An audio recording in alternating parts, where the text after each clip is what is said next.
Tá, então, tá bom, estilo pandemia, isso aí. Veio um aviso que esse evento será gravado. Uhum. Legal, porque muita gente me perguntou. Clicar no continuar. Continuar, Isso. Oh, que lindinho, que isso? Um gatinho. Olha. Do Instituto de Sustentação, as fotos de vocês, não é isso? É o projeto do Pantanal.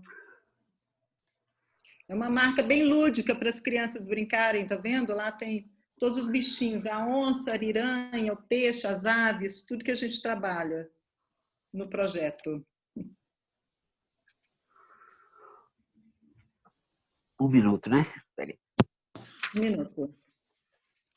Só estamos aguardando para começar às 18h30, pontualmente. Quase lá.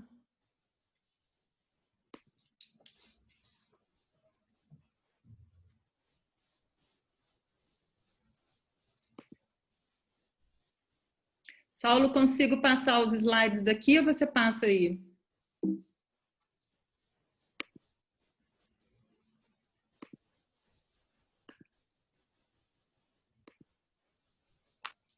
Não consigo passar esses slides daqui.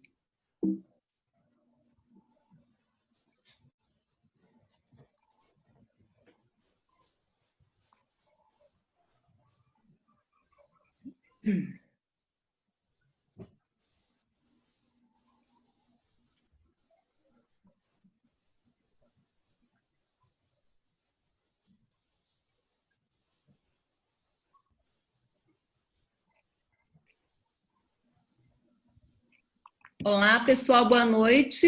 Vamos começar? Todo mundo está me ouvindo? Eu tô.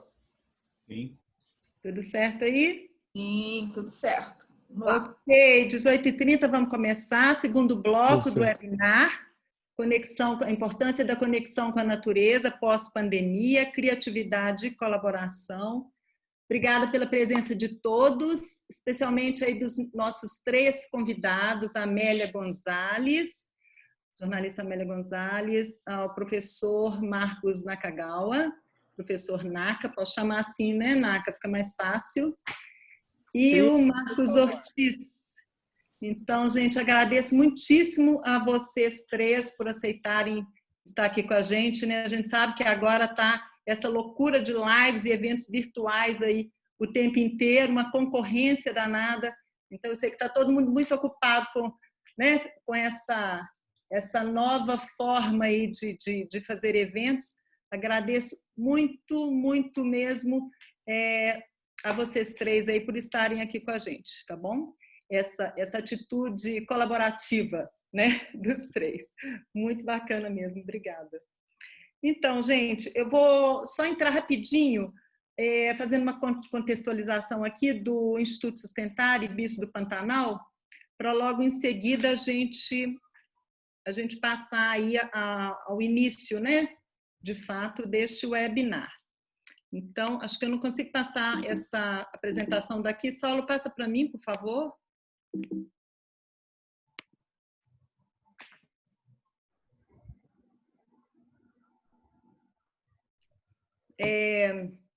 Então, gente, pode ir passando mais rapidinho, Saulo, porque a gente tem pouco tempo. Esse webinar, gente, a duração dele é de 1h30 na plataforma do Simpla, e se a gente ultrapassar, a plataforma cai. Então, por isso que a gente, né, a minha parte que vou ser bem rapidinho com vocês. O projeto Bichos do Pantanal, ele é realizado pelo Instituto Sustentar e é patrocinado pela Petrobras por meio do programa Petrobras Socioambiental. Então, ele existe desde 2013, a gente passou no edital de 2012, ele existe desde 2013, e a gente atua no Mato Grosso, nos municípios de Cáceres e Porto Estrela, e lá a gente atua em 3 frentes, né? Trabalhamos com pesquisa para preservação e conservação de espécies de onças pintadas, ariranhas, lontras, peixes, aves, e claro que a gente acaba trabalhando ali com toda toda a cadeia, né, de fauna ligada a essas espécies. Trabalhamos com educação ambiental, e aí sempre focado na conexão com a natureza, e no fomento ao desenvolvimento local para geração de emprego e renda. Então, nesse quesito, a gente tem trabalhado lá, ajudando a fazer a transição do turismo de pesca para o turismo de observação de vida silvestre, e temos também uma frente trabalhando com a aquariofilia, relação peixe-planta, enfim. Aí, nesse mapinha, mostrando onde a gente está, né? A gente está na BAP, Bacia do Alto Pantanal, Rio Paraguai. Trabalhamos em duas reservas, 2 estações ecológicas, Estação Ecológica Tayamã, que é uma ilha no meio do Rio Paraguai, para quem não conhece, e Estação Ecológica Serra das Araras, que fica lá no município de Porto Estrela, mas também atinge Cáceres. Vamos lá, Saulo, pode passar mais rapidinho esses efeitos aí. Bom, o Instituto Sustentar é uma OCIP, né, uma ONG na categoria de OCIP, e o Instituto Sustentar, a sede é em Belo Horizonte. A gente tem uma sede em Cáceres, para o Bicho, e tem uma sede em Belo Horizonte do Instituto Sustentar, que existe desde 2008, e o Instituto Sustentar tem várias outras ações, várias outras iniciativas. A gente realiza, por exemplo, um fórum, que é o Fórum Sustentar. Nossos 3 palestrantes, todos 3 já vieram fazer palestras aqui no Fórum Sustentar com a gente, né, que está caminhando para o 12º ano. A gente realiza em parceria com a Fundação Dom Cabral e com o SEBRAE, e algumas outras iniciativas que a gente tem lá, ranking de práticas, boas práticas sustentáveis, e sempre numa vivência muito corporativa, voltada para a sustentabilidade, que faz parte da minha vivência mesmo, né? da minha experiência. Desculpa, gente, acho que eu não me apresentei. A gente ficou batendo papo aqui no início, mas eu sou Jussara Utz, diretora do Instituto Sustentar e do Projeto Bichos do Pantanal. Enfim, eu queria contar para vocês um pouquinho por que uma ONG em Belo Horizonte tem um projeto ambiental lá no Pantanal. Eu acho que muita gente deve achar isso meio estranho, meio esquisito, então queria contar para vocês rapidinho sobre isso, até porque vocês vão ver que é um case interessante que mostra como é que funciona a colaboração, né? A colaboração e focando um pouquinho também nesse conceito de adaptabilidade, né? Que esse momento que a gente está vivendo agora, a gente realmente tem que explorar muito todas essas potencialidades, né? Que a gente tem para, né, trabalhar para ver como é que a gente pode melhorar como seres humanos, né? Trabalhar melhor os recursos, né, que a gente tem. Então é o seguinte, o Bichos do Pantanal, ele existe lá no Pantanal. Na verdade, o projeto ele já andava um pouquinho a parte de pesquisas antes do patrocínio da Petrobras, através do nosso diretor de pesquisas, que é um ecólogo americano, Douglas French. E por que foi parar lá no Pantanal? A gente já estava aqui em Belo Horizonte, o Douglas fundou o Instituto Sustentar junto comigo e outros parceiros que a gente tem aqui, mas o Douglas já tem uma longa história no Pantanal. Ele chegou no Brasil na década de 1980 e se encantou, né? Ele é ecólogo, veio para o Brasil, país com a maior biodiversidade do planeta, então ele, lógico que tinha muitos motivos para escolher vir para o Brasil. Então, ele chegou aqui e ele presenciou na Amazônia um incêndio na floresta, e uma onça negra pulou na frente do caminhão onde ele estava viajando, um caminhão de garimpeiros. Ele ficou muito impressionado com isso tudo e ele acabou participando da primeira reunião que construiu o Rainforest Movement em São Francisco. E aí ele voltou para o Brasil e resolveu que ele ia trabalhar aqui no Brasil com o meio ambiente, ajudando a reduzir a pobreza. Então, ele criou uma operadora de turismo de observação de vida silvestre. A operadora do Douglas é a primeira operadora de turismo de observação de onças e aves no Brasil, criada lá na década de 1980. Então, ele começou a ir para a Transpantaneira, conheceu uma família de caçadores de onças pintadas. O Douglas aqui, depois qualquer coisa, ele pode me corrigir, completar. Mas ele conheceu uma família de caçadores de onças pintadas que deram para ele de presente um dente de uma onça, porque ele já estava ajudando essa família, comprando almoço para os turistas, né, os gringos, que ele levava para ver as araras e para ver as onças. Então, essa família adotou o Douglas e ele resolveu fazer uma proposta para esse pantaneiro quando descobriu que ele era caçador de onça pintada, e ele não caçava só para proteger o gado dele, ele era contratado também para caçar para os fazendeiros na região. Então, ele ganhou essa presa da onça, ele ficou muito impressionado, né, com essa declaração desse proprietário rural, que ficou muito amigo dele, que era o senhor Lerinho Falcão, na época, já falecido. E ele fez uma proposta para o Lerinho que mudou a vida dele. Falou, olha, se você parar de caçar onça, eu vou te ajudar a entrar no turismo de observação de onça e você vai ganhar dinheiro com a onça. E o Lerinho topou. O Lerinho topou e o Douglas começou a ajudar o Lerinho a construir o empreendimento dele. Então, ele fundou nos Estados Unidos uma ONG para arrecadar doações dos clientes dele, a Focus Conservation Fund, e ele conseguiu recursos para ajudar a levantar a pousada, inclusive com pré-pagamentos dos turistas, já dizia qual era a finalidade, e trouxe voluntários para ajudar a ensinar inglês para as pessoas do município de Poconé. Então, ele ajudou ensinou a taxonomia das espécies, né, como conhecer as espécies pelos nomes científicos, porque o turista internacional precisa deste conhecimento para fazer o checklist dele. E, enfim, esse empreendimento, e ajudou esse pantaneiro, na época, conseguiu fundos em dólares lá para fazer uma doação para ele colocar o terreno dele, transformar em uma RPPN. E aí foi criada a Reserva Ecológica do Jaguar, e o senhor Lerinho já morreu, quem toca lá hoje é o filho dele, Eduardo Falcão, que fez uma live outro dia com o Douglas, ele estava dizendo que ele já tem uma arrecadação de $1 milhão por ano, só a Reserva Ecológica do Jaguar.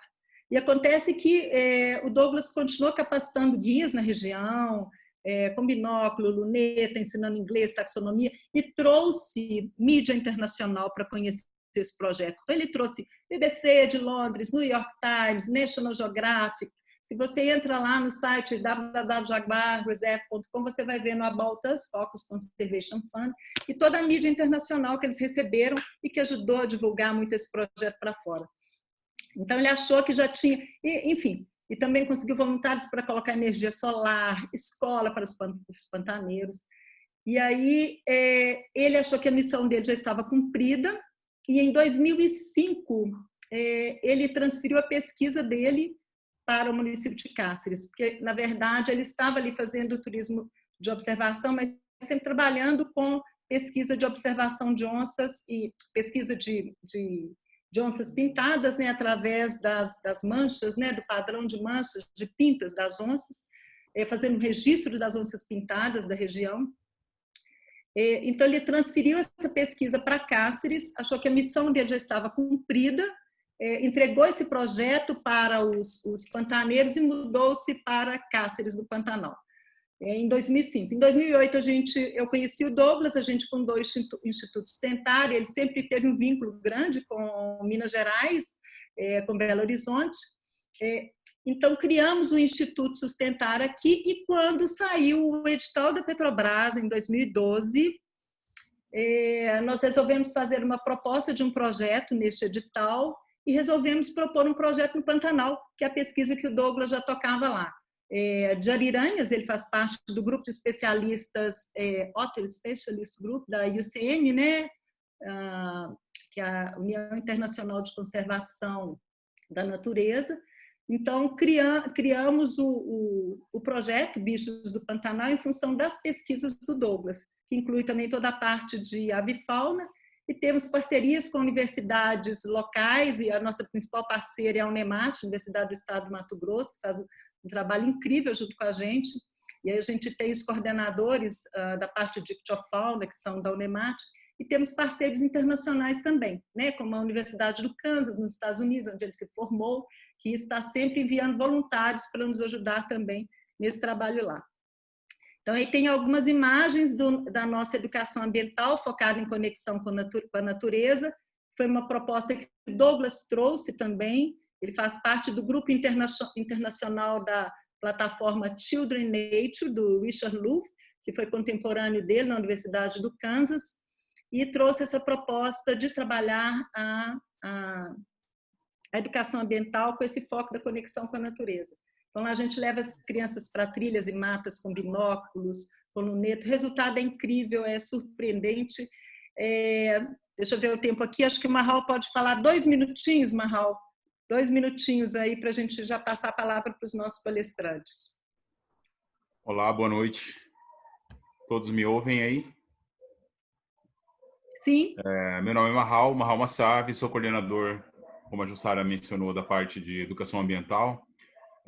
Junto com essa metodologia que o Douglas trouxe para o Brasil de conexão com a natureza, nós desenvolvemos essa ferramenta, essa ideia, como trazendo a conexão com a natureza como uma proposta pedagógica realmente, né, para realmente colocar a educação ambiental em todos os lugares, nos espaços formais de educação, em casa, né, em todo lugar possível, imaginando que a dimensão, que a conexão com a natureza, ela possa ocorrer em todos os lugares, né?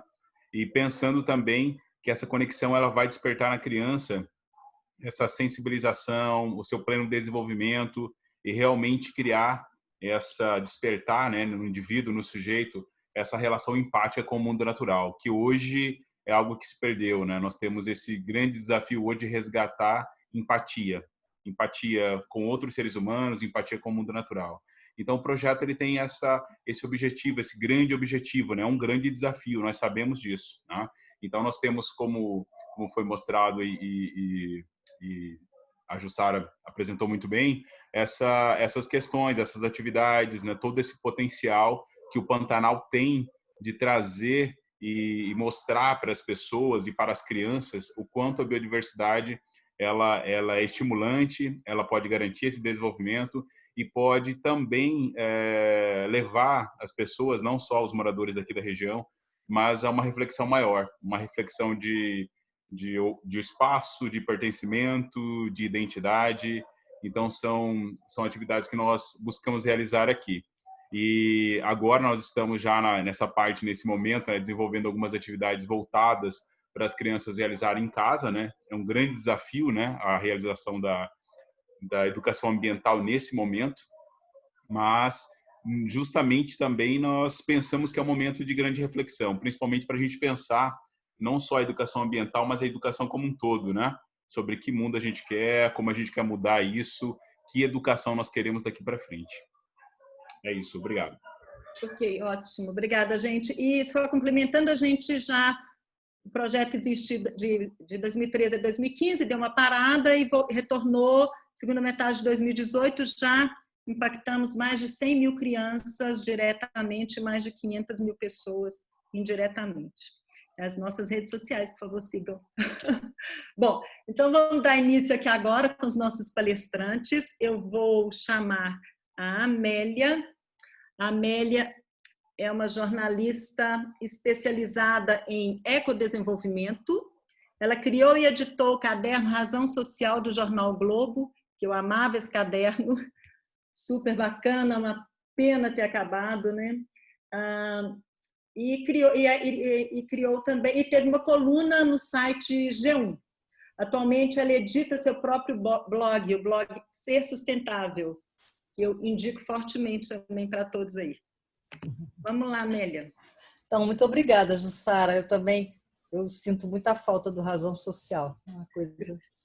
Então, quando vocês me pediram, eu vou fazer um foco aqui, né, no meu ovinho para que me ajuda na cozinha, botar os 15 minutinhos que vocês me pediram, para não sair muito do tempo, né? Okay. Porque eu sei que essas plataformas não são nada educadas, né? Quando elas param tudo. E aí vocês me pediram para focar um pouco na questão da inovação social, não é isso? Que que é uma questão que, enfim, não tem exatamente link com o meio ambiente, mas tem o que a gente está falando de gente, né? E falar de gente é falar também de natureza, é falar também do que nos rege, né? Do que está no entorno da gente. E nesse sentido foi muito interessante o convite de vocês, porque na semana passada, ou há 2 semanas, eu participei de uma conferência online também, participei como ouvinte, falando exatamente sobre inovação social de um laboratório que tem aqui na Universidade Federal do Rio de Janeiro, que é a Nacional, e vários professores focando esse tema, né? Inovação social. Inclusive a professora Rita Afonso, que é uma fonte minha, sempre foi, a gente se conheceu no Razão Social. E eu fiquei me perguntando assim, o que é que a gente está falando hoje quando a gente quer falar sobre inovação social, e foi muito legal porque eu aprendi alguma coisa nessa conferência que eu posso estar aqui compartilhando com vocês, que a gente está falando de novos padrões relacionais. E aí faz muito sentido quando vocês falam sobre a empatia, sobre a necessidade de ter empatia, né? No projeto do Bicho Pantanal e no projeto que vocês estão levando adiante com as crianças, com a relação das crianças com a natureza. E a empatia, quando o Marral falou, a empatia com a natureza e a empatia com os seres humanos. Então, assim, faz sentido, quando se fala em inovação social, focar nessa empatia, focar nesses padrões relacionais que estão mudando, sim, e que essa epidemia, essa pandemia, ela vai trazendo ainda mais necessidade de a gente refletir a respeito dessas novas configurações. O que é que a gente está vendo crescer, né? Então, uma das coisas que foi falado nessa conferência foi que a gente viu crescer muitos apps, né? Então, inovação social, a primeira coisa que a gente pensa hoje, né? Hoje, nós que vivemos em megalópolis, nós que estamos isolados, nós que estamos aqui precisando, de alguma forma, de outras pessoas que até estão sendo um desafio para essas pessoas estarem na rua, quer dizer, elas estão se tornando mais frágeis com isso, e a gente está precisando desses apps. Então, uma coisa que a Rita Afonso falou, que eu gostei muito, ela disse, olha, inovação social não é app, né? A inovação social, ela é instável, ela se espalha por contágio, ela pode vir resolver um problema e sair embora, né? Não precisa estar, não precisa ser algo que você vá colocar numa caixinha, né?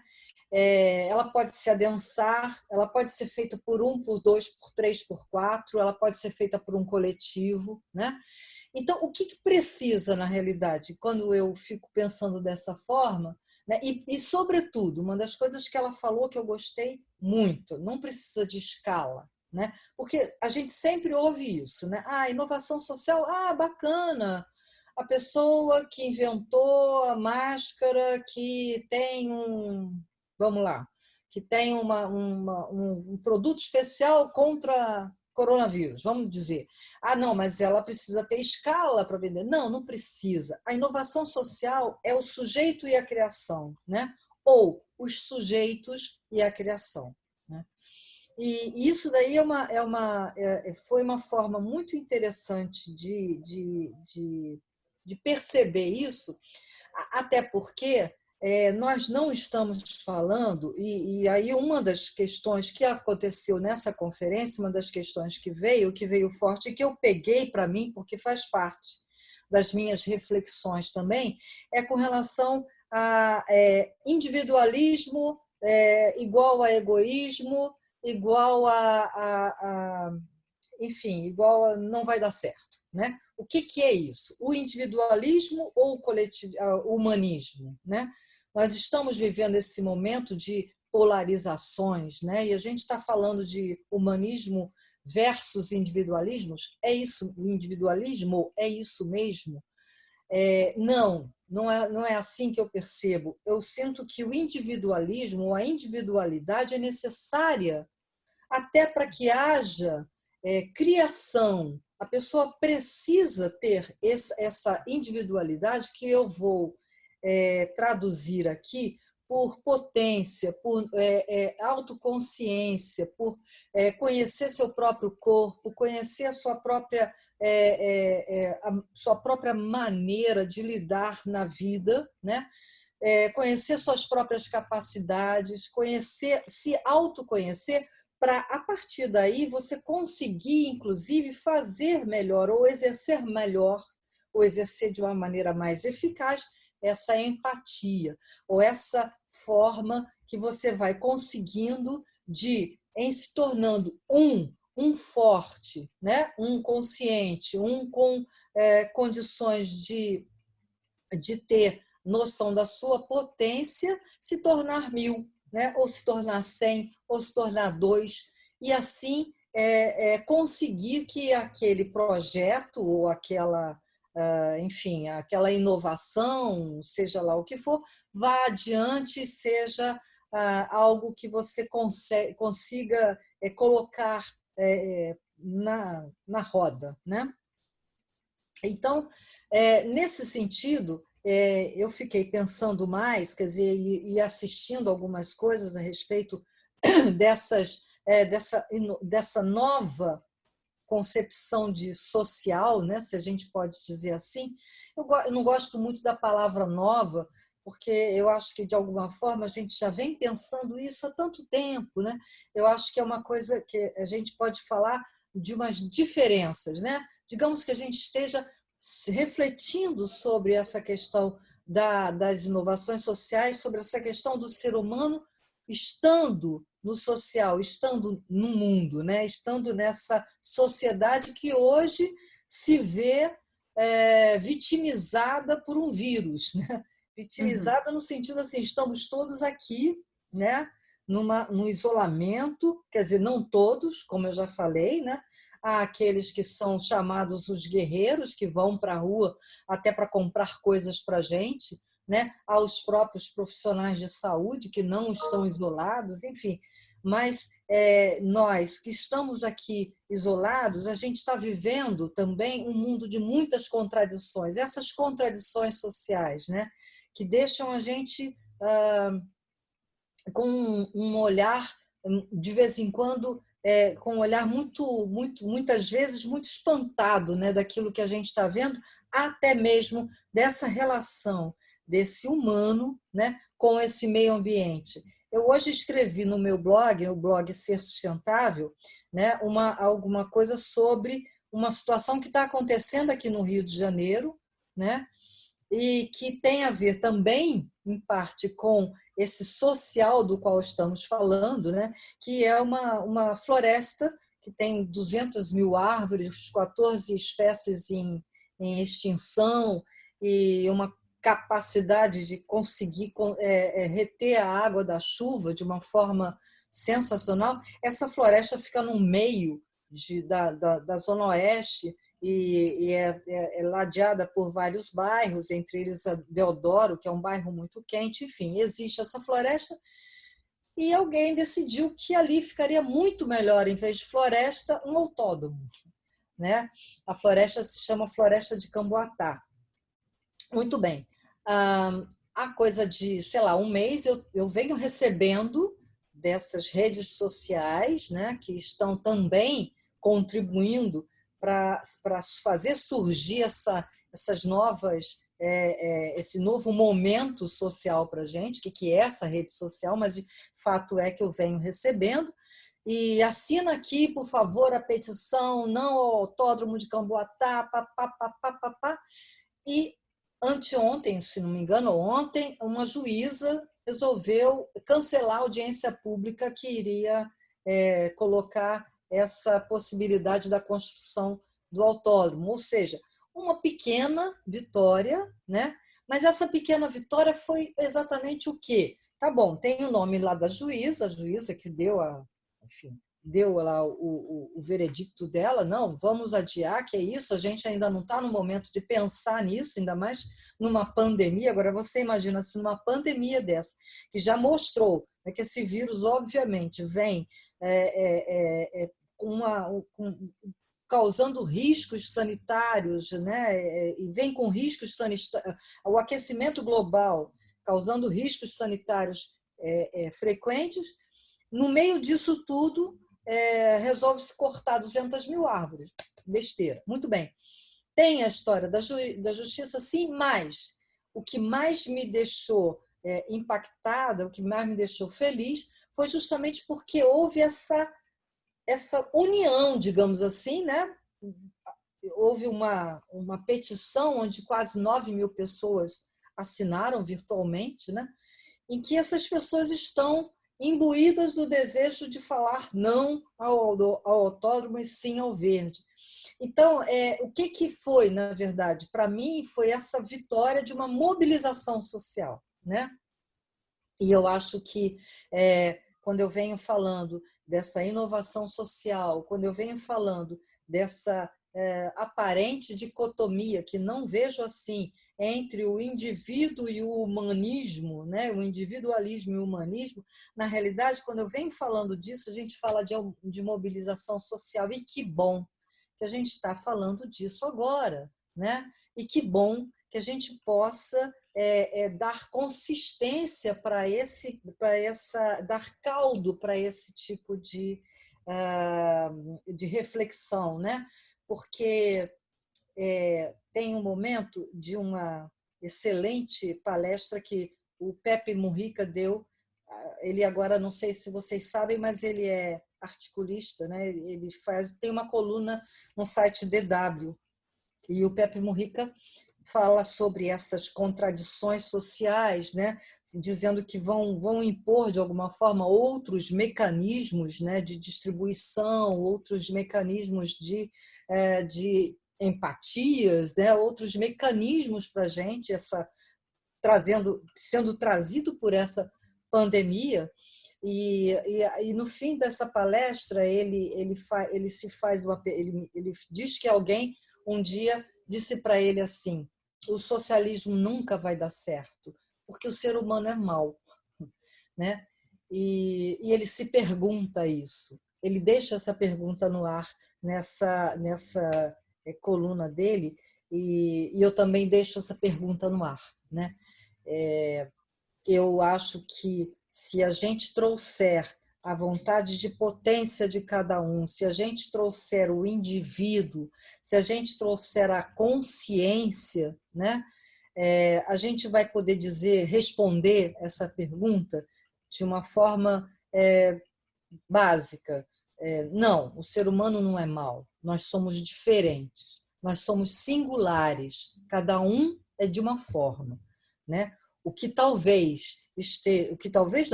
certamente deu errado neste sistema que a gente está vivendo, e que deu errado, isso a gente sabe, porque a desigualdade social, né, está aí exigindo que alguns criem seus apps para poder comer, né, enquanto outros estão aí vendo suas fortunas sendo duplicadas, quadruplicadas, enfim, essa desigualdade. Gente, isso não dá certo. Então, assim, esse sistema não deu certo. Não sei se é o socialismo, não sei se é o capitalismo, não sei qual é o sistema, mas vamos, então, parar para ver o humano, né?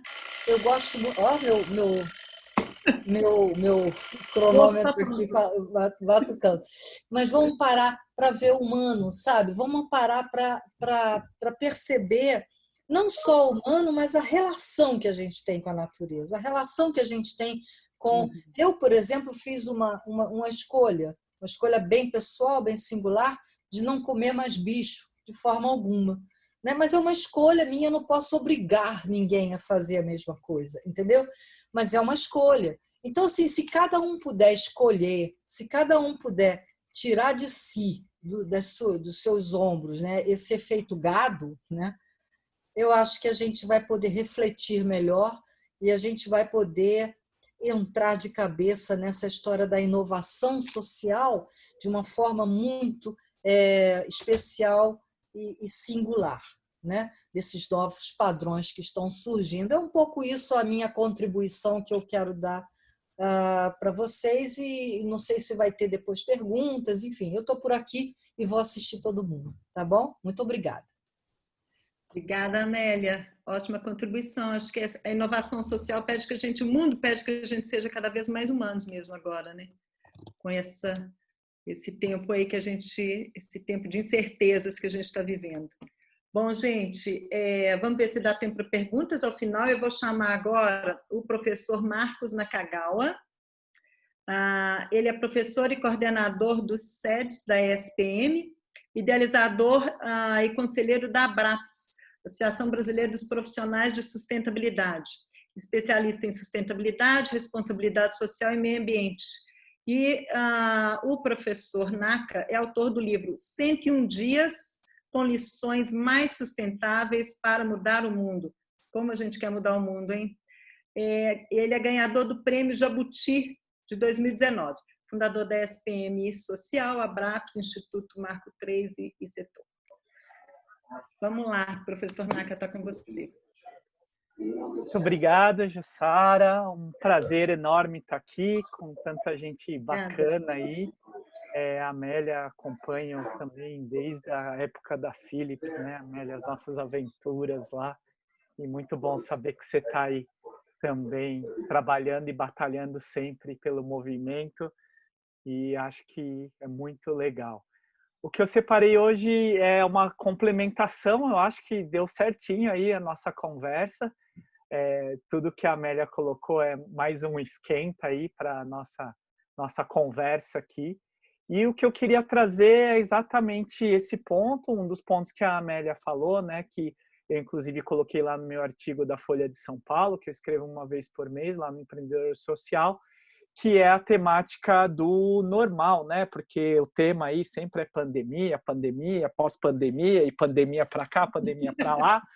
E aí eu falei, não, então vamos falar da pandemia, né? Vamos falar aí desse normal. E o artigo que eu coloquei foi exatamente isso, né? Que todo mundo fica falando, porque tem o novo normal, porque o novo normal, porque o novo... Que novo normal, gente? Vocês estão loucos, não tem nada de normal. Antes era tudo anormal. É anormal, como a Amélia falou, a distribuição de renda no país, no mundo. Tanta gente passando fome, 2/3 da população muito abaixo do que a gente gostaria de ter uma realidade de sobrevivência. Uma pico da pirâmide se alimentando muito mais de calorias do que devia. A gente está com uma pandemia de pessoas morrendo do coração por comer mais calorias do que deveria comer, né? Além disso, a gente tem 1/3 da natureza, que o Douglas, muito lindamente, aí vocês estão falando, eu estou emocionado, não vejo a hora de passear. Minha esposa, na hora que souber que a gente vai aí, a gente é amigo do pessoal lá das onças lá também, e aí a gente sempre está aí nesses movimentos. E na hora que a gente vê isso, 1/3 de todas as coisas do planeta já foram embora, né? A Jay Shelley falando que os bilionários ficaram mais ricos, que foi o último artigo aí da Oxfam no Brasil, né? Procurem aí o que pareceu sobre a Oxfam. Na pandemia ficaram mais ricos ainda, e 1/3 do planeta que já se foi, né? E agora a gente está entrando em agosto, né? Deu esse ano uma melhoradinha, foi para setembro, o Overshooting Day, né? Que é o dia do planeta aí que a gente entra no cheque especial, né? Quem aqui conhece o cheque especial, dê um joinha aqui no aplicativo, dê um like, quer dizer que você já entrou no cheque especial e deixou pela nossa ignorância, né? Porque a gente é realmente assoberbado pelo consumo que aparece na televisão, no Instagram, no Facebook, e você, já clicou lá e já estão te seguindo. Né? Fui pesquisar lá o fogão e o fogão está me seguindo agora. Olha que coisa mágica que é esse marketing, esse consumo, esse digital que a gente está a todo momento. E aí o que acontece? 1/3 já foi embora e do planeta e a gente está entrando no cheque especial, né? Ou seja, o planeta não consegue se regenerar. Eu fico feliz e emocionado quando vejo projetos aí, você, a Jussara, o Douglas, batalhando aí, o Instituto Sustentar que eu acompanho nas nossas aventuras lá em Minas, né, Jussara? Tentando levar esse movimento tão bacana que é a sustentabilidade. Então, que normal é esse que a gente está falando de um novo normal? Eu não gosto de falar de novo normal, eu gosto de falar de normal de verdade. O normal que é essa questão que a Amélia deixou no final, né? Que talvez as pessoas realmente estejam buscando uma questão social, ambiental mais aprazível, uma coisa aí que essa história, né, de você mostrar para as pessoas que tem outras formas de se viver, né? Talvez não precisa caçar onça, né? Talvez a onça lá possa ser um trabalho muito melhor, você levando gente para conhecer a onça, né? Então, isso que é a inovação que a gente está buscando. É esse poder da inovação socioambiental que a gente tem cada dia mais forte, que a gente tem cada dia mais buscando isso. E para isso, a gente precisa quebrar uns paradigmas, a gente precisa quebrar uns preconceitos. Por isso que eu não gosto dessa coisa do novo normal. Porque se você está falando um novo normal, quer dizer que você está levando em consideração o paradigma anterior. E aí você não tem mudança, você não tem transformação. A pandemia, obviamente, não me entendem errado, muita gente aí, familiares nossos, acabaram indo, enfim, um sofrimento total, mas assim, era um momento de reflexão, né?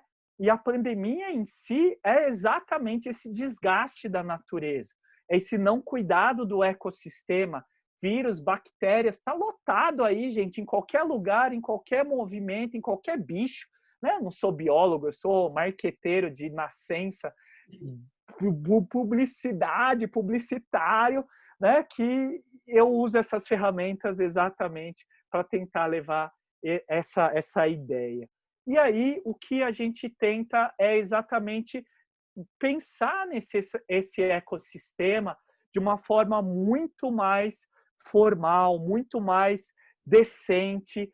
E a grande inovação aí é exatamente esse processo de sair de um pensamento financista, economicista, unidirecional, de linha de produção, Taylor, Fayol e todos esses, para quem estudou administração, os engenheiros de plantão, né? E a gente talvez tenha que mudar esse paradigma, olhar o mundo talvez com esse olhar mais biológico, né? Esse olhar mais humano, de redes, de ecossistemas e assim por diante. Então, a inovação tem muito a ver com essa quebra de paradigma, de um pensamento que não é só financista, e aí assim, falar, lá vem o pessoal melancia, né? Não sei se vocês já ouviram falar dos melancias. Jussara, já ouviu falar dos melancias? Não? Os melancias são aqueles verdinhos por fora e vermelhinhos por dentro. São os neocomunistas que comem criancinha agora em forma de melancia. E aí começa de novo toda a coisa de direita, esquerda, vermelho, azul, roxo e assim por diante. Eu acho que a gente tem que evoluir um pouquinho mais. Tem um livro aqui até atrás, aí deve estar no meio aí, que é Os Melancias, né? Escrito por um jornalista de Nova York, da New York Times, né? Então, e ele falando que é todo um movimento comunista esverdeado, e aí tem uma galera que fala, não, é o novo capitalismo consciente, sistema B, enfim, e aí fica todo mundo inventando um monte de palavras muito lindas e maravilhosas, que eu adoro, ensino nas aulas, lá na SPM, tudo, importante, tá virando conceitos e assim por diante, mas o mais importante disso tudo é não esquecer o porquê disso tudo. Né? O porquê da gente estar falando de uma inovação socioambiental, o porquê a gente está falando de um normal de verdade, o porquê a gente está atrás disso tudo.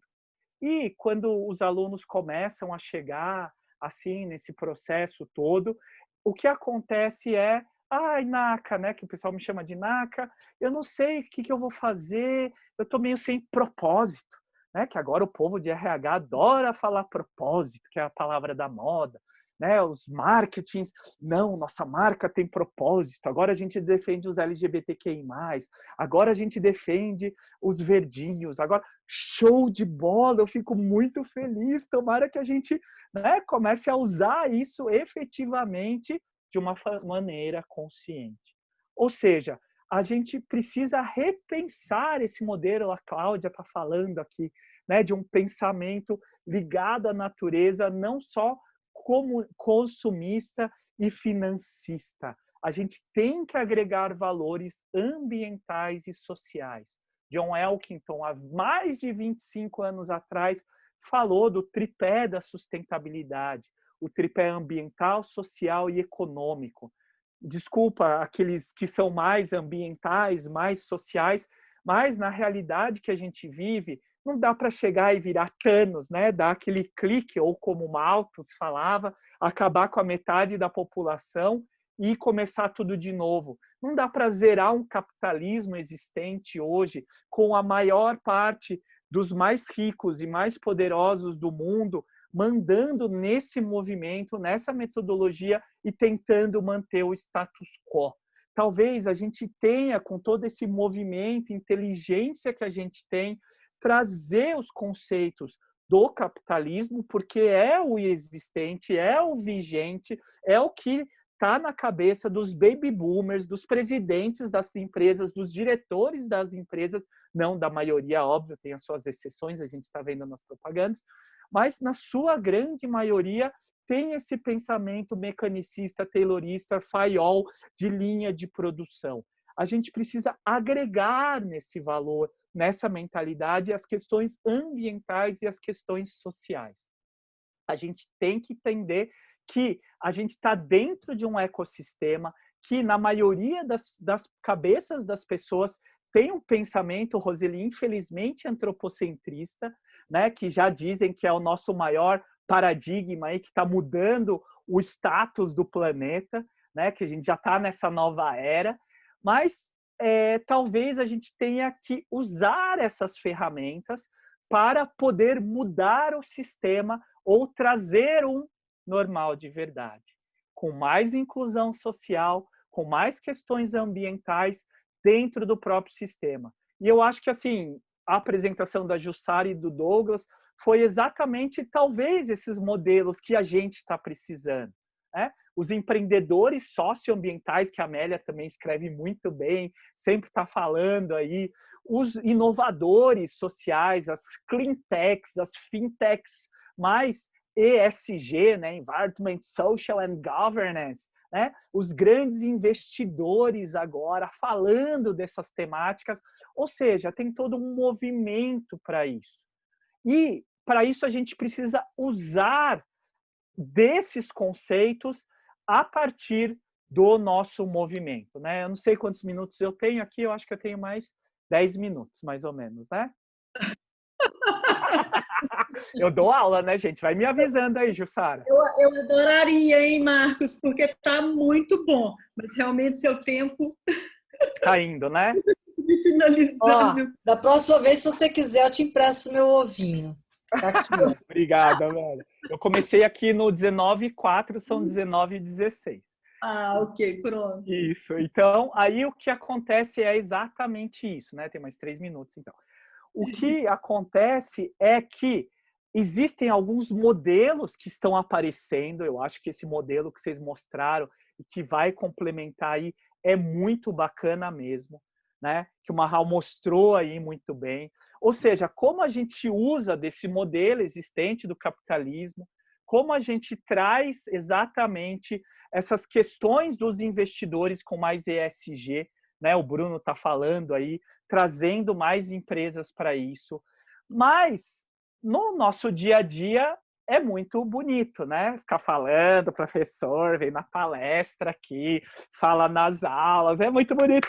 Naka, muito bem, estou contigo, né? E aí continua dando descarga antes de fazer xixi no banho, né? Ou se não, né, como a Amélia falou, não abre mão de algumas facilidades, como comer proteína animal. Ou se não, né, continua votando sem pesquisar devidamente, e aí acontece o que pode acontecer, o que está acontecendo. Enfim, né?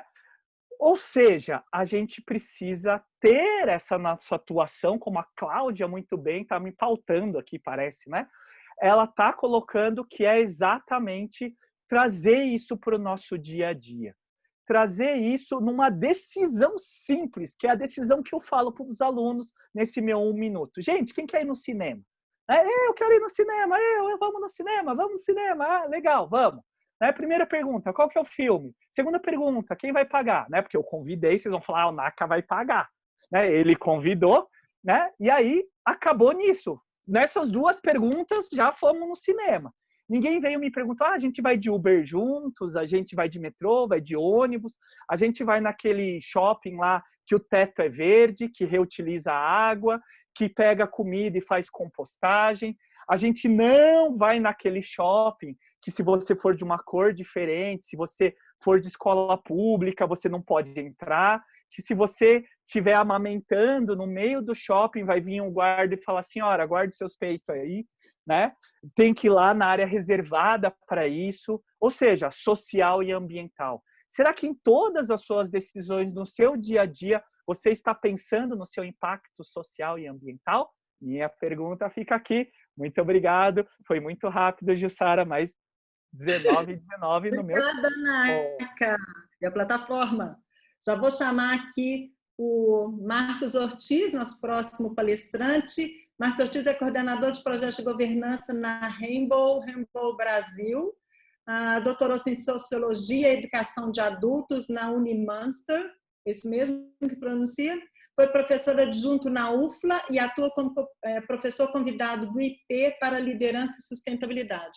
E o Ortiz, ele participou do Bispo Pantanal, quer dizer, ele foi convidado na primeira etapa, em 2013, ele nos ajudou a fazer a modelagem da nossa rede de cooperação lá com os stakeholders.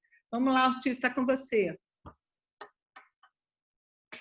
Muito obrigado, Jussara, que aí comanda esse instituto que eu sou bastante fã, Instituto Sustentar, aí de alguns encontros, de discutir sustentabilidade.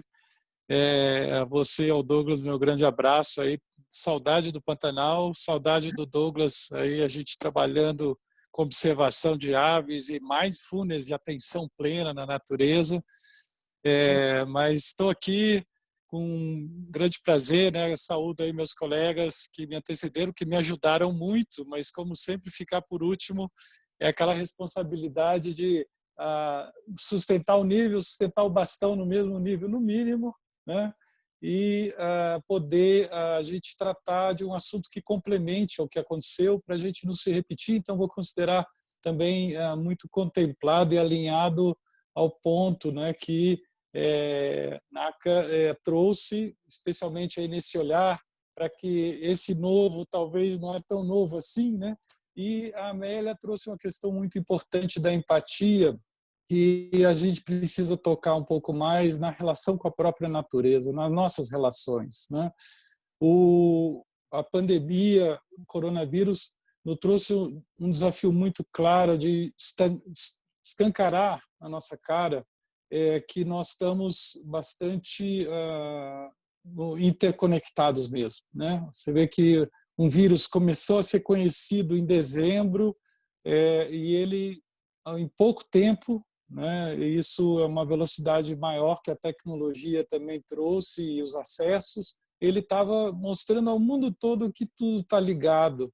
E essa sensação de não conexão que a cidade dá, que a gente separa muito o eu de qualquer outro, e que polarizou demais desde o processo eleitoral brasileiro, que isso ficou mais agudizado ainda, a gente se esquece da nossa interdependência.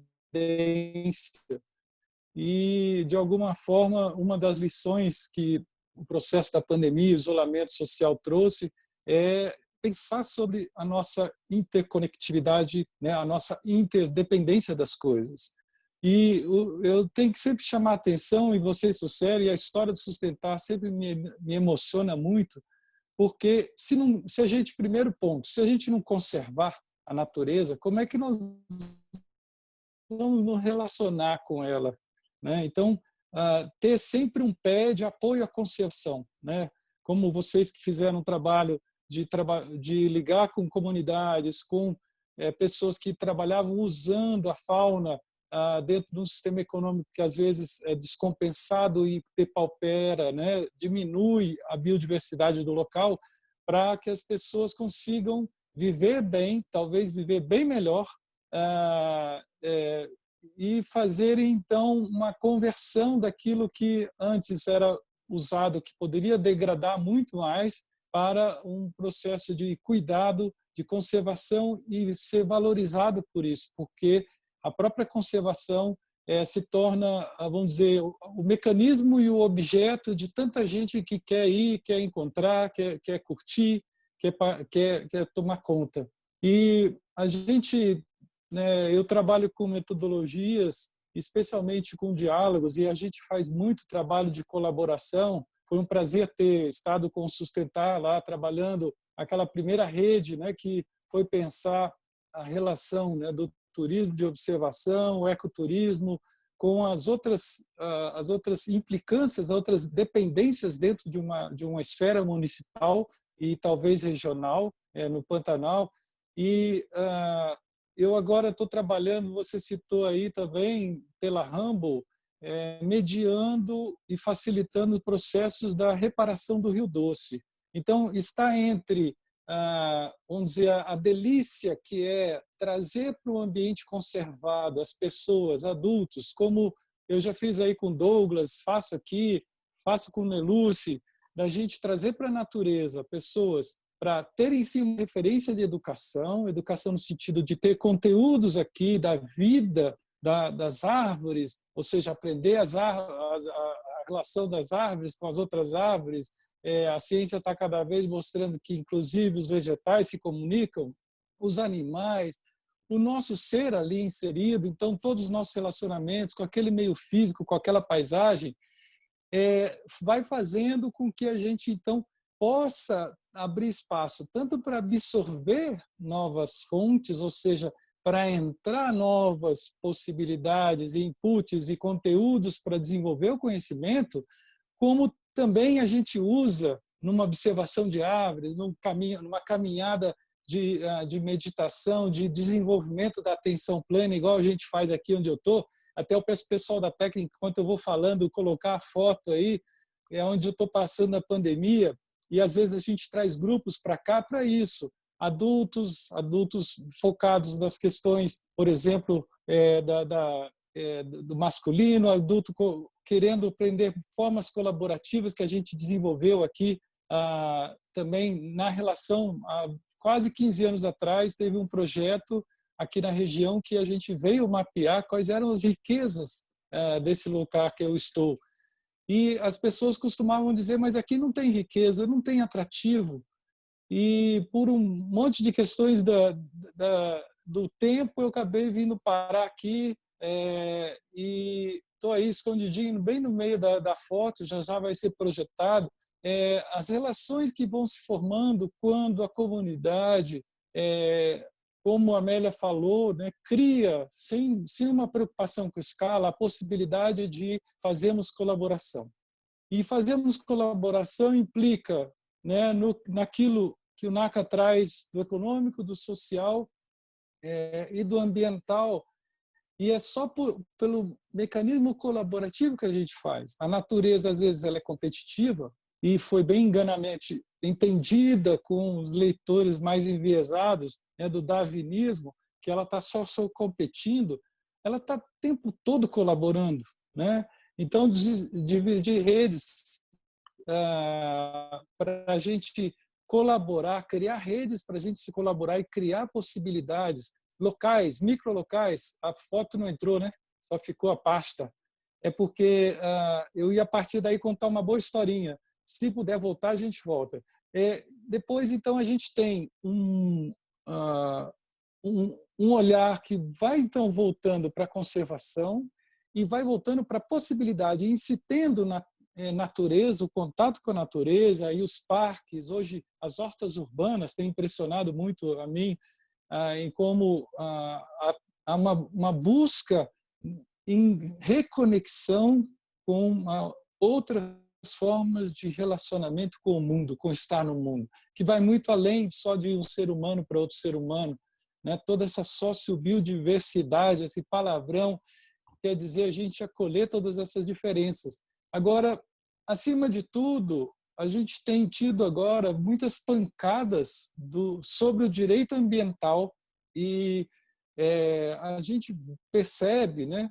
Bem no meiozinho aí, talvez vocês vão me achar falando, não, a foto não é online, mas a gente tem, então, que conservar para poder ter essa condição de voltar a perceber esse relacionamento quando a gente se desligou dele, especialmente no meio urbano, mas às vezes no meio rural também a gente se desconecta de todos esses seres, de todo esse composto, né, que a gente tem. E uma coisa que está afetando muito ainda no momento nosso, essa discussão do direito ambiental como um empecilho, o direito ambiental como uma burocracia. E eu queria estar bem lembrado, né, assim, essa aí é outra perspectiva do mesmo ponto que está mais ou menos ao centro lá. Então, a gente tem um direito ambiental muito bem lembrado por um promotor aqui no interior de Minas, que ele é o direito à vida, né? Nós estamos falando de capacidade dos ecossistemas, capacidade da natureza nos gerar aquilo que, por exemplo, está faltando muito agora com a pandemia, que é o ar, né? O oxigênio, né?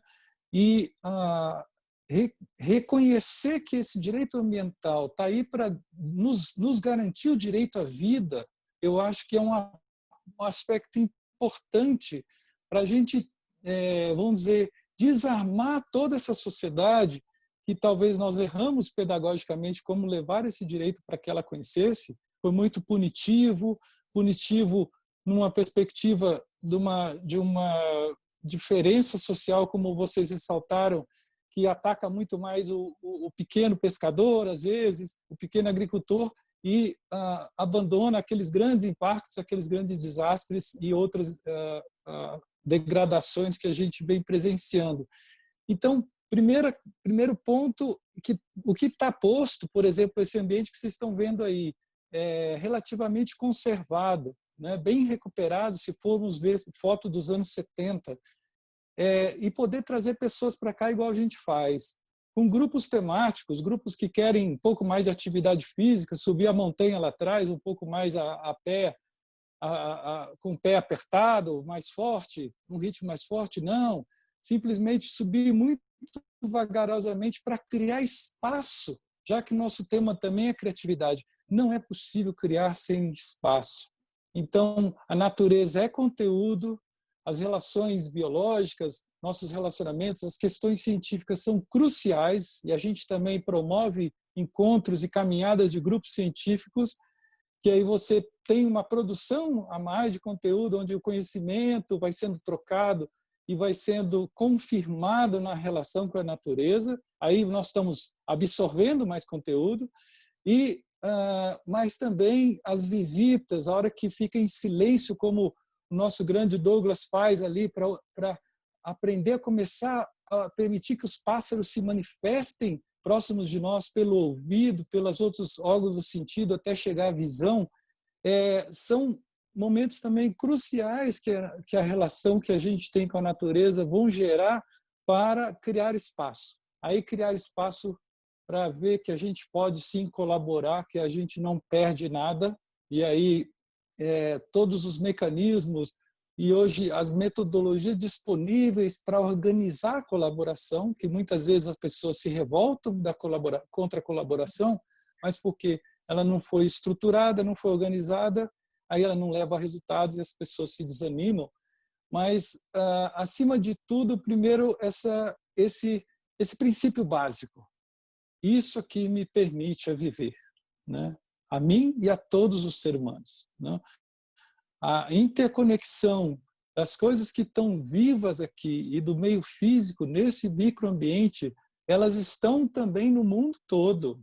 Elas estão também em cada pedaço. E se eu estou numa cidade que tem poluição e eu posso também passar uma temporada aqui, eu já estou me permitindo a fazer processos bioquímicos em que meu corpo troca com esse ambiente de novo e ali é permitido que isso também gere bem-estar, especialmente, e gere espaço para eu criar.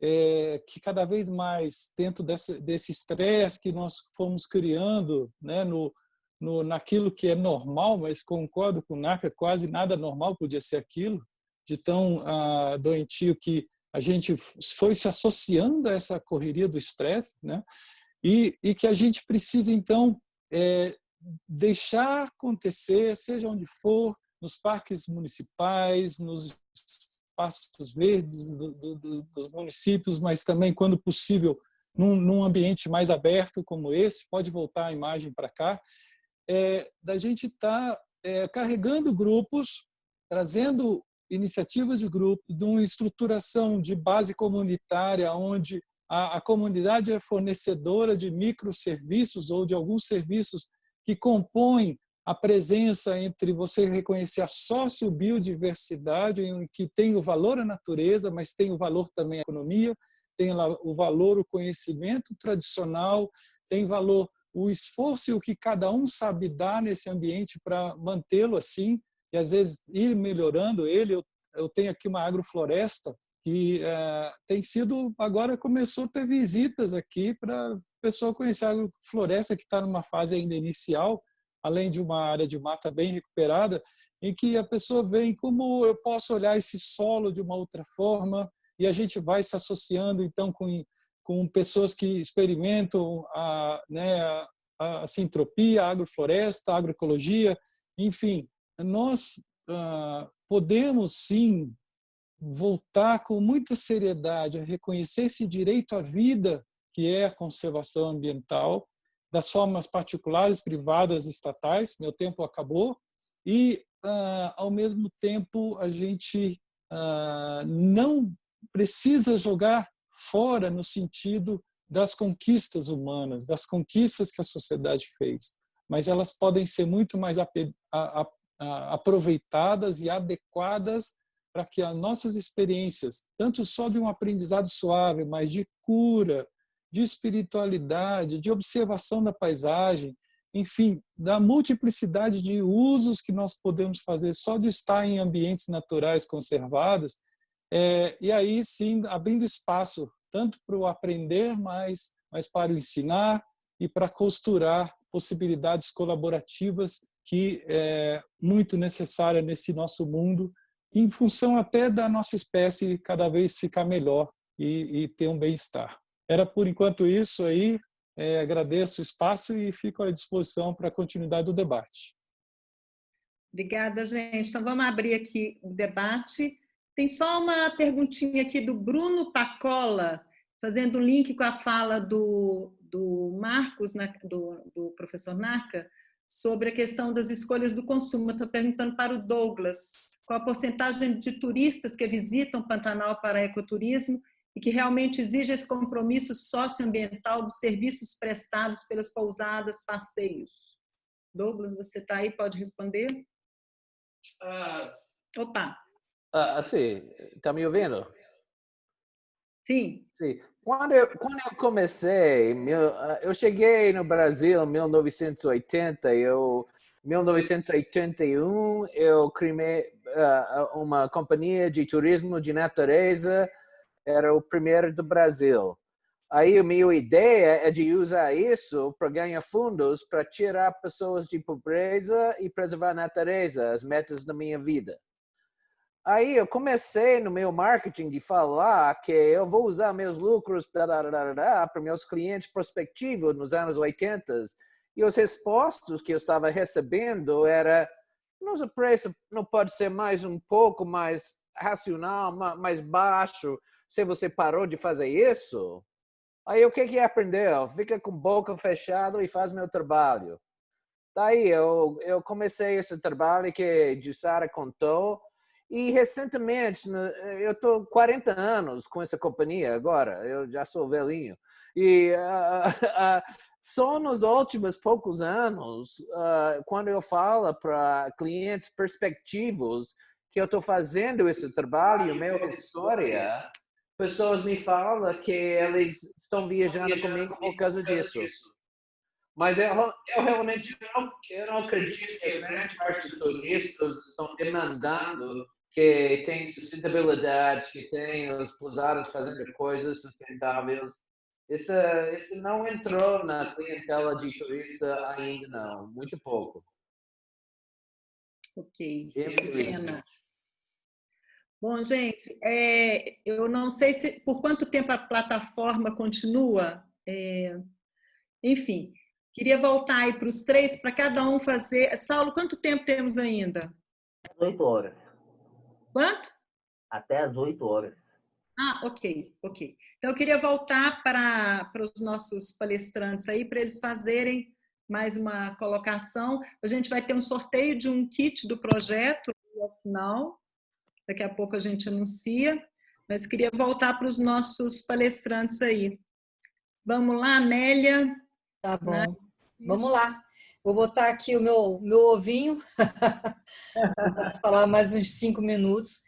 E eu fiquei bem querendo mesmo que tivesse uma outra oportunidade de falar, porque eu ouvi, né, tanto do NACA quanto do Marcos Ortiz algumas coisas que vieram me trazendo à memória, né? Um tempo de responsabilidade social corporativa, que naquela época era chamada de RSC e que hoje é chamado de ESG, né? Que hoje é Environmental Social Governance. E aí eu fico me perguntando, que é uma questão que sempre, quando eu editei o Razão Social, e eu editei o Razão Social durante 9 anos no jornal o Globo, era realmente um caderno que se propunha a colocar, a avançar nesse tema sem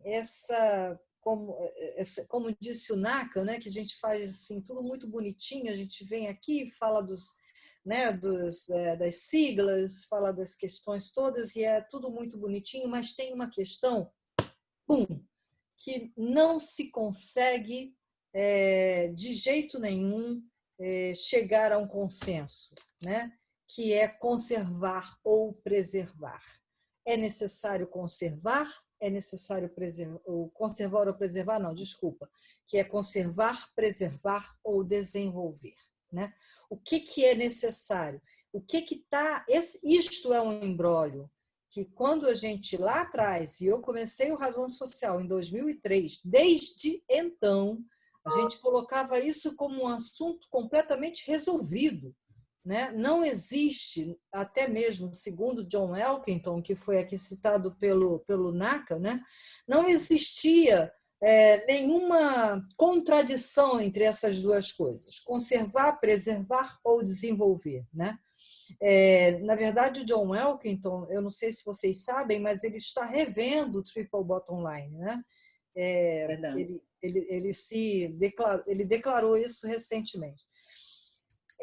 Então, eu penso que esta é uma questão que envolve tanto o social, né, que foi o que eu me propus a falar aqui, a convite de vocês, sobre inovações sociais, como envolve o meio ambiente, onde nós, o social, estamos envolvidos, né?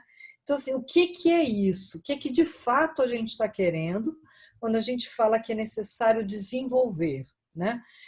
Todo dia de manhã, se você pega... Eu sou do tempo que a gente pegava... Sou do tempo não, porque eu sou novinha ainda, mas digamos que a gente ainda pegava o jornal, né, na banca para abrir, e quando a gente abria o jornal, a gente ia direto lá para o PIB, né? Quem se interessa mais por economia. E aí adorava ver as notícias do PIB. O PIB aumentou, o PIB cresceu, que ótimo, que maravilha. E, ao mesmo tempo, ia lá para a pagininha, que normalmente é uma pagininha pequena do meio ambiente, né? A economia vinha muito, é o meio ambiente, e falava assim, como é bom a gente preservar a natureza, como é bom a gente... Assim, não dá, gente, assim, é impossível, tá? Eu acho que a gente consegue revendo esse processo de desenvolvimentismo. Eu acho que isso precisa ser revisto, né? E envolve aí, esse processo de desenvolvimentismo envolve aí uma questão séria que a gente colocou aqui, tanto o NACA colocou, como eu coloquei, como o Marx colocou, que é a desigualdade social imensa. Então, você não pode pedir para alguém preservar uma árvore se esse alguém está sem comida, né? Ok? E a gente não pode abrir mão de olhar para esse desenvolvimento com outro olhar. É possível, né? E aí eu gosto muito de um economista alemão, e eu vou terminar minha fala sugerindo a leitura dele, que é o Schumacher, que não é o corredor, mas é Ernst Schumacher, que é um economista alemão, que lançou lá nos anos 70, na verdade, um pouquinho antes de morrer de infarto, ele lançou uma questão que era o seguinte, o negócio é ser pequeno. Nesse livro, que eu acho que vários de vocês devem conhecer, Small is Beautiful, que aqui no país ganhou esse nome estranho, o negócio é ser pequeno, ele coloca sobre o desenvolvimento local, né? E o desenvolvimento local sendo uma possibilidade, e aí linkando com, com a nossa primeira questão aqui, que foi a inovação social, o desenvolvimento local sendo aquele que preserva sim, desenvolve sim, agora faz as duas coisas ao mesmo tempo, porque está todo mundo ali cuidando, né? Com isso, a gente vai mexer em algumas coisas em alguns pontos bem sensíveis, né, do nosso sistema hoje, que é inclusive o comércio livre, né, que são aqueles navios imensos trazendo coisas para cá, né, que na verdade feitos por matéria-prima que a gente fez aqui. Então vem, pega a matéria-prima daqui, leva para lá, faz lá, traz de volta. Isso tudo, gente, na boa, tem que ser revisto. Tem que ser revisto de uma forma adulta, de uma forma em que, aí volto à questão da consciência, da autoconsciência, de uma forma em que cada um se coloca, e eu gostei muito quando o Marcos falou sobre essa possibilidade de estar ali num ambiente onde ele vê a sensibilidade, onde ele vê uma questão espiritual. Espiritual, eu não estou falando de religião, né? Eu sou agnóstica, mas eu entendo o espiritual como uma coisa muito sensível, de que cada um consiga ir. E a hora que eu falo assim, eu resolvi não comer bicho, porque, enfim, eu gosto de bicho, por que eu vou comer bicho, né? Então, assim, é isso, é cada um. E esse cada um sendo mais um, e a gente podendo cuidar, é muito mais fácil a gente cuidar de cantos, né, de recantos, de coisas que a gente sabe que a gente faz conexão com o que está em volta. Essa é a reflexão que eu faço, e eu gostaria de sugerir a leitura do Small is Beautiful, do Negócio é Ser Pequeno. É um livro que você consegue numa estante virtual desses da vida, e é muito interessante fazer contato com, inclusive existe hoje a escola, o Colégio Schumacher, que é bem interessante também, que ensina essas coisas. Então, assim, para onde está indo hoje a minha reflexão, né? E eu venho, né, acompanhando essa reflexão desde esse tempo, desde o início do século, né, quando a gente ali acreditava. E eu não estou falando, eu não estou apontando empresa como vilã, eu não estou apontando investidores como vilões, não. Eu gosto da ideia de pensar que todos nós vimos aprendendo, né? E que aqui, inclusive com essa pandemia, chegou um momento de a gente falar, opa, peraí, né? não deu certo, isso aí não deu certo. Então, bora pensar de uma outra forma e, quem sabe, resgatar lá dos anos 70, né? Obviamente com as inovações nossas, né, de hoje, mas resgatar um pouco desse pensamento do Schumacher e de todos eles que estão ainda hoje trazendo essa ideia do Small is Beautiful. Então é isso que eu gostaria de deixar. Eu gostaria de agradecer também a possibilidade de estar aqui ouvindo pessoas tão interessantes falarem. Gostei, muito prazer, Marcos, muito prazer os dois Marcos, né? Prazer que eu digo assim, né, pessoalmente, né, porque o nosso pessoalmente agora é isso. Eu gostei muito da webinar e estou aqui também. Meu e-mail eu vou deixar, se vocês quiserem, é ameliagonzales848@gmail.com. Enfim, para os participantes, se alguém quiser trocar ideias, e o meu blog, que é o Ser Sustentável, que está aí também para trocar ideias. Esse é meu objetivo, trocar ideias, obter informação e trocar ideias. Boa noite para vocês.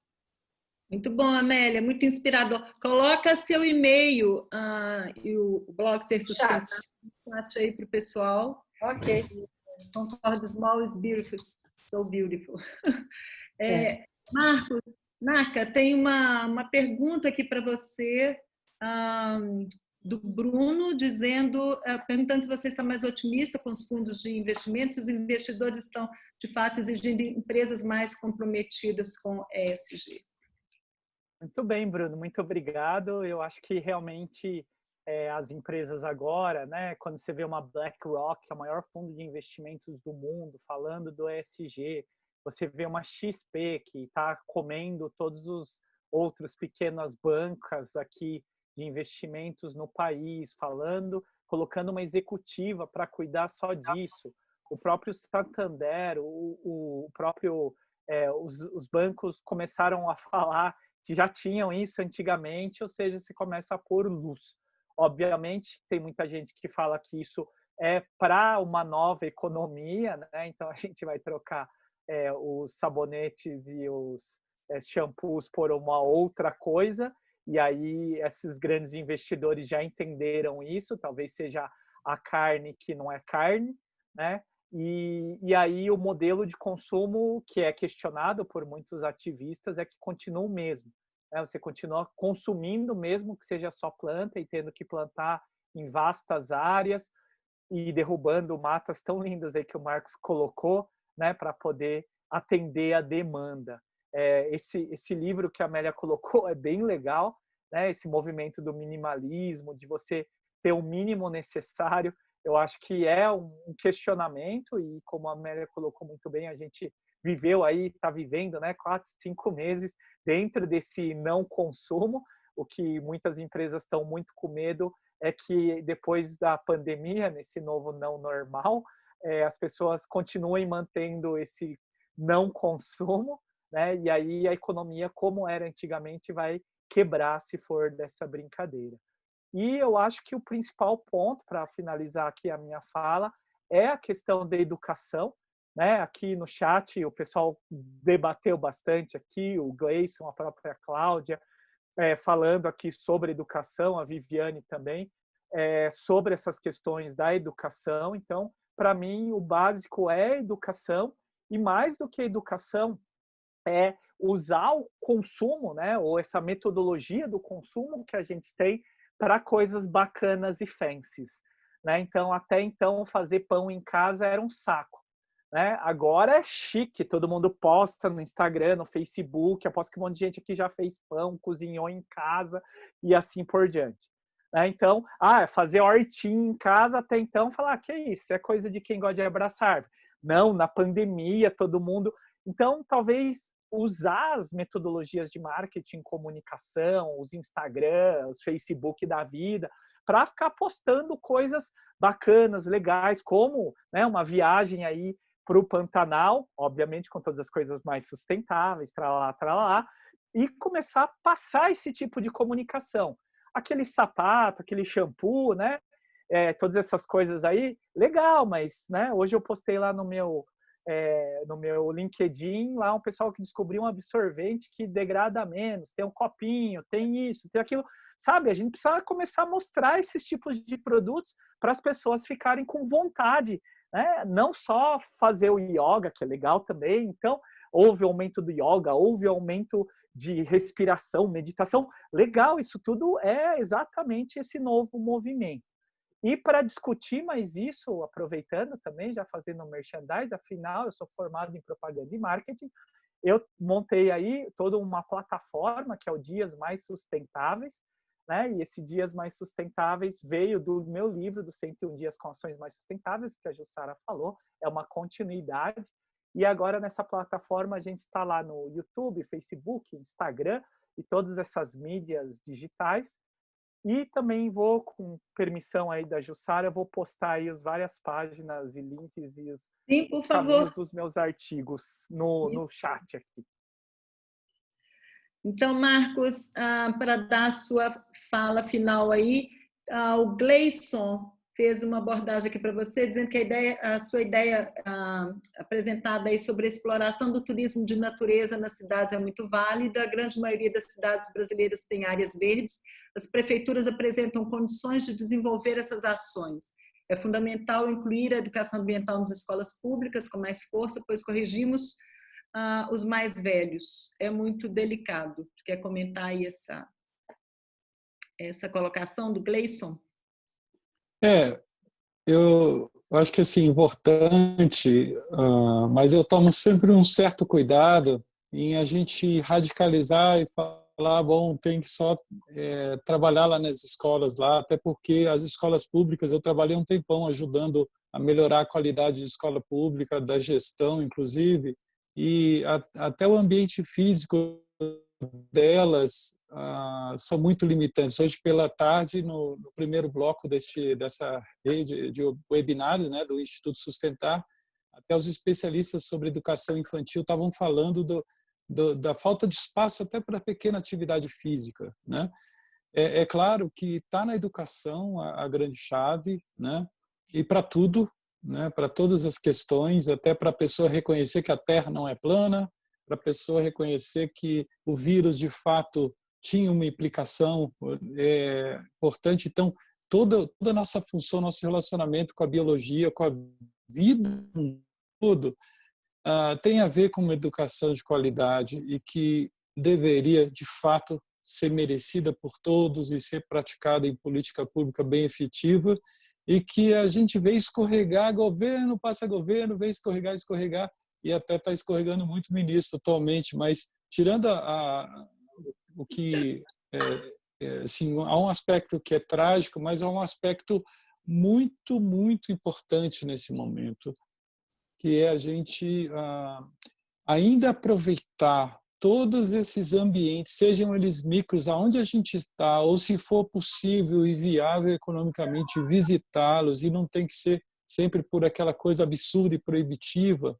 E a gente percebe aqui nesse bairro que eu mostrei, no Cangalha, experiências em que há uma acomodação não massiva, em que você pode estar produzindo um ambiente de relacionamento ser humano-natureza, ser humano, que de fato nos abre a encontrar nosso potencial, né, como a Amélia falou, que é fundamental. Então, ter o espaço para conseguir autoavaliar e autorrefletir até chegar o momento e acreditar no que podemos, e já acreditando, olhando para essa interdependência, essas coisas que um depende do outro, para a gente ter e continuar tendo ar, continuar tendo água e, enfim, todos os outros serviços ambientais que são essenciais à vida. E só rapidinho, Jussara, um depoimento bem pessoal, né? Eu estou numa experiência super complexa, que foi cuidar da minha mãe na pandemia, que foi diagnosticada recentemente com um problema neurológico.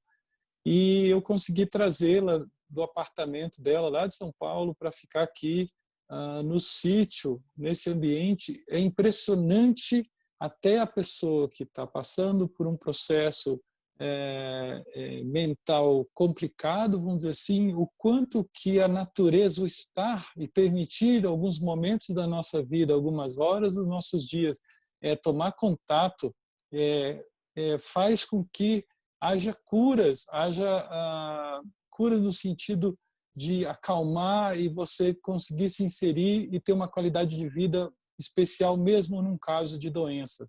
Então, assim, isso ainda nós temos no Brasil território suficiente, recursos suficientes para incluir todos. E via educação, e via uma educação que não fica parado numa sala de aula com uma parede, parecendo uma prisão ou uma fábrica, mas sim que as aulas sejam abertas, que vão para a natureza, né, Douglas? Indo lá como o Douglas conhece, levando o menino, levando o jovem, levando os adultos, seja o cientista, coisa, para o ambiente. Agradeço muito essa oportunidade. Sempre a gente queria um pouco mais de tempo, porque estava bem gostoso.